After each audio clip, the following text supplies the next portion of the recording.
You may want to know what the difficulties are for the first week and how you can absolve all of them, basically, so that you have an easy time. Easy time when it comes to the challenges. What challenges am I talking about? So there is this 7-day commission right here. In this 7-day commission you need to get Lingluo, and you need to finish this by today, and there are some difficulties. Day 1 is super easy. Here are the quests. You will see this. Day 2 is super easy. Day 3 is super easy. Day 4 is super easy. You can read all of them, like pause the video. Okay, I'll do it again. Day 1, 3, 2, 1, go. Day 2. Then day 3. Super easy, all of them. Day 4 as well. I created a video that for players with an average skill set and a below average familiarity with the game itself, day 5 is gonna be really difficult. Because there are these things, you see this performance shark, this pink or magenta, that is outstanding, and you will need the same outstanding color in terms of modules. You will need to acquire 12 modules that are outstanding. This is the first difficulty spike that you need to absolve. But the good news is that you have until day 7 to complete this. So if you are stuck on day 5 on this, don't worry, you have 2 more days, just have enough stability upgrades. And then on day 6, you need to level them up to level 12, the outstanding modules. And on day 7, you need to make sure that you have 5 animuses to 5-star. Now this may be difficult, this 5 animuses to 5-star. If you don't have enough shadow prints to level up the units. You know what you can do in this case? You can get back all the resources that you invested from the animuses by, for example, resetting Lian, resetting others whom you invested a lot into. And then you'll somehow be able to use those resources by getting more 4-star shadow prints to 5-star some of the units. So it's possible, but I did it without a problem. Without the smallest problem, I had more than enough resources. But bear in mind, already on day 1, have this in mind that you will eventually need to 5-star 5 animuses. It's not about 6-starring multiple animuses that you need to do if you focus on PvE and getting Lingluo, but first 5-star 5 different animuses. This is a full team. You need a full team of 5 stars. Then you need to do a epic or higher modules 10 times. It's easier than actually the outstanding. I don't know what they were smoking when they got these requests, but actually epic modules are a lot easier than the day 5 challenge. And an epic shell to max level, that's actually a bit more difficult, because you'll need to make progress in there. I'll soon show you where you can farm epic shells, but it's super easy as well to get the epic shells. Because in order to get an epic shell to max level, you need actually multiple epic shells. So you need 1 epic shell first that you equip. It's better if you can choose shells out of like 5 or 6 so that you get the same like speed boost, for example, and some other boost that you can see on the shells. And then you get all the way to like 6 shells. Let me show you the shells themselves, because this is another topic in itself that is kind of important. So I think I put the shell on this unit. It's yeah, it's the shell that that was recommended the most. It's well, some people like Michael Schumacher know this quite well from 1994. It's called the Black Flag. You know, in Silverstone he got Black Flag too. So I've memorized this name quite easily. This is the Black Flag shell. And you need to level 40 the Black Flag shell. Do you know what happens to level 40? So first of all, you need proper bonuses. When you have a triple Swift Rush, that's optimal, obviously, because that's a speed bonus. And then whether it's Wellspring, whether it's something else, that's another story. I chose this one. So usually you have different animuses. Let's see, White Gale, Black Flag, there are many different ones. And you always see different bonuses, you see, and you can choose between them. I usually go for speed, that's super important to me, but healing is also good, so healing or speed, you know, this is optimal. But then you can level it up to level 10, and then from level 10 you need to level it up, you need to rank it up with another black flag, and then you level it up to level 20, then you need 2 more black flags, so you already have like 3 extra for the rank up. Then you level it up again, and you need 3 more black flags. And then you level it up to level 4, and you can continue with the empowering, but fortunately you don't need to do the awakening or ascension or whatever this is. So this is not important, you just need to max level it, and now I would need like 4 more. I have only 2, and you see these have worse bonuses actually. Although whether it's 2 or 3 right now, it doesn't matter, because you won't really get like single Swift Rush modules with which this Swift Rush cooperates. So this is the idea, that's how you do modules. Now fortunately the Animus managed to shut up. And then this is important, the Epic Shell. Or no, yeah, the Epic Shell. This is so it's not about getting 1 Epic Shell, but it's 3 plus 2 plus 1 plus 1. So it's 7 in total, at least 7 Epic Shells. And where do you get the Epic Shells? You go back to the challenges, and you will see shells are always in Green Pursuit. It's even written in there. And you need to unlock Fabian. It's important.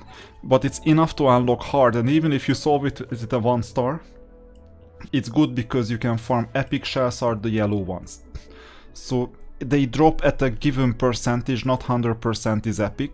You have like a lower percentage for that, but at the same time they drop well enough so that you can get enough of the epics. You collect 7 of the same type, so you need to run this like 30 times, 40 times, you will have enough stability for that. And then the epic shell will drop, like enough of the epic shells, and then you'll be able to finish this task. And continuing about this, the epic shell is then done. 5 animals to 5 star is done, but in case you were in trouble, just bear in mind that there are many shops out there for free. Like, I'm not giving you the paid deals because this is a free-to-play thing here. So I'm fully free to play even now. There are these shops. So summon shop, you can get lower level shadow prints, quite a few, and you can assemble those lower level shadow prints to higher levels. In fact, you have 4 orange shadow prints right now, and you see I have a 1.5k of this union currency because I do my union quest. So do your union quest, all of it. And you see that I managed to complete the 5 stars without a problem. Even though last week I purchased all the exchangeable like perfect lattice fragments that were available. And even then I had like this amount of currency, and I could purchase 4 orange and 4 purple shadow prints and another 4 purple shadow prints. So 8 purple and 4 orange. This will give us sufficient shadow prints to 5 star the units with the other drops.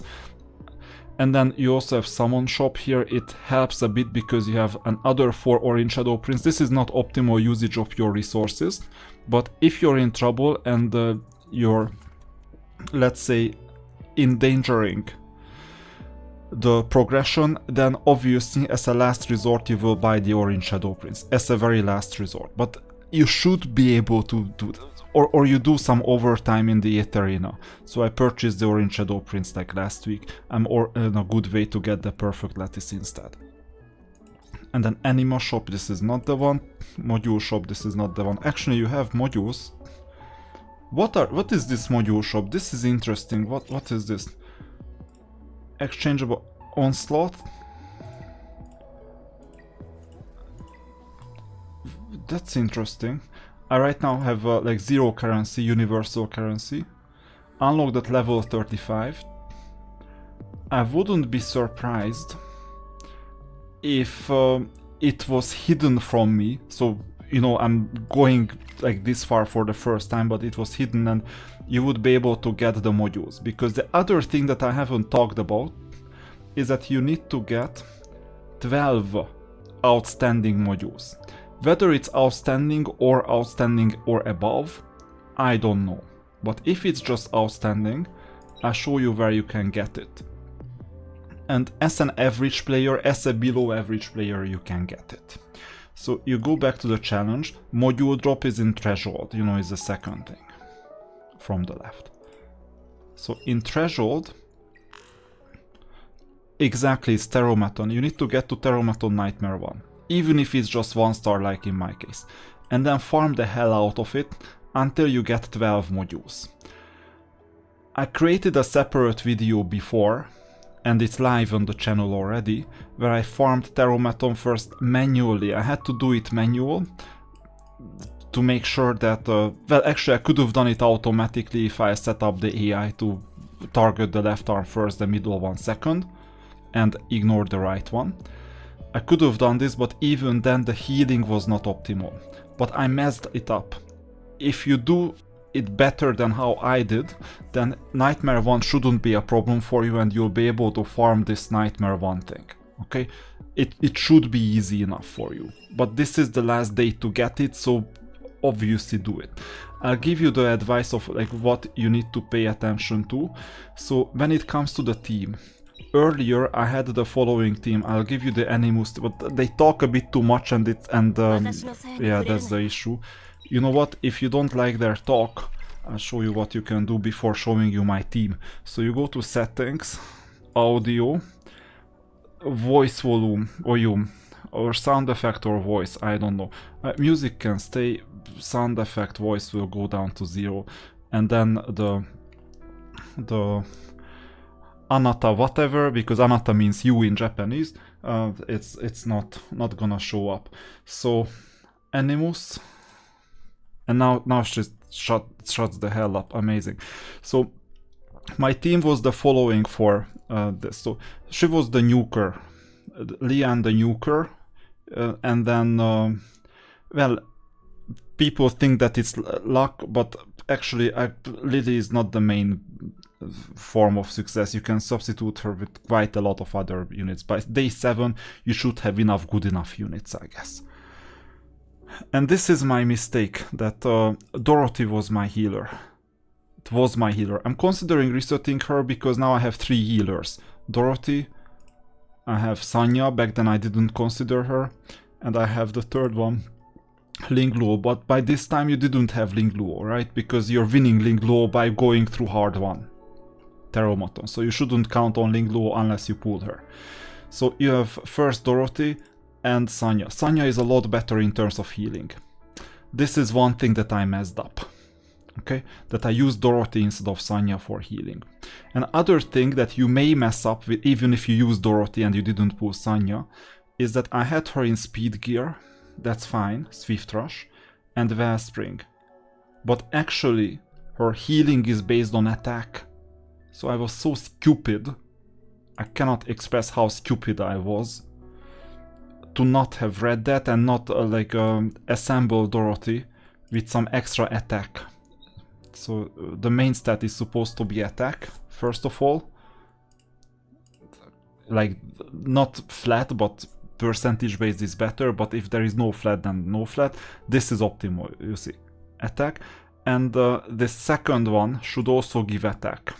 You see, for example, Harvest gives you attack plus 10% with 4, and this is not optimal, the Harvest 8, because it doesn't give you extra attack to base it on the healing. It's like in Raid Shadow Legends where damage is based on attack, but if damage is healing, then healing is based on attack, right? So the main one that you need to equip Dorothy with is attack, but it's only Dorothy. And then you find one that has attack as the main stat, and potentially some even more attack as a substat. Speed is also super important, and I was like, okay, but then she needs to survive, so speed and survival. And that was fine for me. But you also need attack, because oddly enough, she survives more if she can heal herself more, obviously. But Sanya is a lot better at this stage. I haven't used her, but I will equip her with proper modules, and the shell is already there, by the way. So this is still new to me, although I was so dumb because I was using Sanya on some of the quests, and she was already good enough without any modules. So just I'll let you draw the rest of the conclusions. So if you use Sanya instead of Dorothy, you're fine as a healer, because you need rolls. This is the nuker roll. This is the extra buffer and possibly turn meter control role. And then who else? Yeah, that's the turn meter. So that's prowess and so on. What's her name? Selins. I used her as well as a fourth one, but Freya is important. So you can pull Freya like targeted with 80 pulls, and Freya is important even at 4-star. You don't need to put extra stars to her because her skills don't scale with the stars. You're looking for the support skills, especially all those buffs on the unit. So Freya is important. And then the main thing is the healer. Like, which healer do you use for that hard one Terometon to farm those 12 outstanding modules so that you can finish this whole thing. Okay, so these are important. And then you will be able to complete day 5. That's the hardest one. And day 7 in this case is easy. I've shown you enough things, hopefully. And then you will get a free Lingluo, which is quite good because it's basically an 8,000 Hydra crystals worth of unit. Why am I saying 8,000? Because one recruitment currency that's called Animus prototype. That prototype is 100 Hydra crystals, and you need 80 for the guarantee. Maybe you pull it in 70, maybe in 60, so it's essentially 6,000 to 8,000 currency worth in average. I don't know how often you pull early. Actually, we could calculate that because there is you can see the exact probabilities. Maybe one day I will do the calculation. So you would not leave this on the table, especially when you know that I only have 12.7k Hydra crystals in total. By the way, I chose not to rush on purpose. I'm not following the extra competitive PvP route because I think that my edge is the optimal spending of my resources, and optimal spending includes that you set aside some for the tougher times when new things are introduced and the current tech is devalued or deflated in another. So the game is deflationary, you need to account for that. And given that I'm not planning to do pay to win on this account or in this game at all, we will see. It's important that you set aside some of the Hydra crystals for more important things for the future, and as long as you progress, you're fine, and then you will max out your main units in PvP modes as well, so it's not that difficult. So now we have finished this event. Now there is another event that is time limited. So this is not the one, it's like a spending event. This is a spending thing. Wish Machine is a spending thing. Reconfiguration, you need to decide today if you give back anything. I would rather not doing it unless I had to, because at Infinity I will get all the SSRs anyway. I started on day 1, so why would I? It's just the order and sequence. I haven't seen any mission where it would be important. Now, task progress, this is important. Commission 5, I will do it today just in case they took away this task progress. I don't know if it's gonna be taken away, but I won't take chances. I will have to finish main quest 10-4. I'm on a good way in it because I recorded stage 10 like 2 days ago and I got stopped by Doki Doki, but I'll be able to finish it. Just finish this today. It's not gonna be that difficult once you have the outstanding modules, once you have the better shells, the epic shells, and once you have 1 6-star unit and 5 5-star units. You should be able to solve this. And if you have substitutory 5-star units, then you give back one of the... For example, I could give back my stars from Dorothy and invest it in another unit that I'm also using. But actually I won't do this because I have 4 SSRs and 1 SR at the moment in my team. Then 7-day commission, we talked about it. If you go to the event, you will win all of these. And then there is gonna be the second week's thing, so that's also gonna come in the future. Here you go as far as you can, but I don't think it has an end date. And then Summit Arena is one thing where you go as far as possible, obviously. So the last thing is that you will need to finish this Mirage of the Abyss, which I have like partially done. And then the next thing is the Doki Doki fight, but I should be able to complete the Doki Doki fight.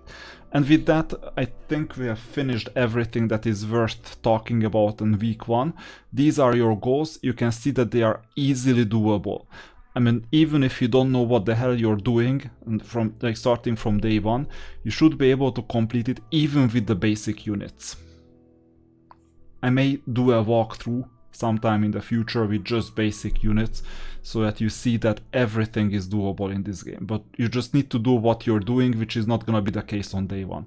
But you know, given that there is no server distribution like in the Era of Chaos, that servers are separated from each other and player bases are segregated, it's advantageous to just do things badly on week 1, but still collecting the resources and building on top of it, than to restart, let's say, on week 2, week 3. Even though the name of the game is Etheria Restart, it's not about you restarting every single day. It was better for me to start with the pack starting on day 1. If you have any questions, write it in a comment.